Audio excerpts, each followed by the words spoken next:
আসসালামু আলাইকুম। আমার আজকের টপিক অতিরিক্ত ভাবনা নয়, দরকার মানসিক শান্তি।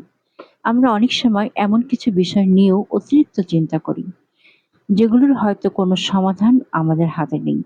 ছোট, ছোট বিষয়, ভবিষ্যতের ভয়, মানুষের কথা কিংবা অতীতের ভুল সবকিছু নিয়ে ওভার থিংকিং করতে একসময় মন আর শরীর দুটোই ক্লান্ত হয়ে পড়ে।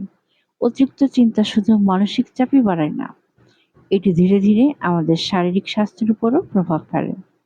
ঘুমের সমস্যা, মাথা ব্যথা, দুর্বলতা, অস্থিরতা, রাগ, হতাশা এসবের পেছনে অনেক সময় কারণ হয়ে দাঁড়ায় এই অতিরিক্ত ভাবনা।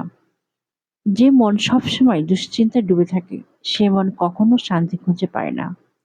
অথচ জীবনকে সুন্দরভাবে উপভোগ করতে হলে মানসিক প্রশান্তি খুবই প্রয়োজন। তাই নিজেকে একটু সময় দিন। সবকিছুর উত্তর একদিনে খুঁজতে হবে না। কখনো, কখনো কিছু বিষয় ছেড়ে দিতে জানতে হয়। নিজের মনকে বিশ্রাম দিতে হয়। প্রার্থনা করুন, প্রকৃতির কাছে যান, দেখবেন মন অনেকটাই হালকা লাগবে। মনে রাখবেন, সুস্থ জীবন শুধু শরীরের নয়, মনেরও যত্ন চাই। আর সেই মানসিক ও শারীরিক সুস্থতার পথে আছে, সব সময় পাশে আছে সহানা অলওয়েজ। সুস্থ, সুন্দর ও শান্তিময় জীবনের অনুপ্রেরণায় Bangladeshi blogger Sahana always. Thanks for watching.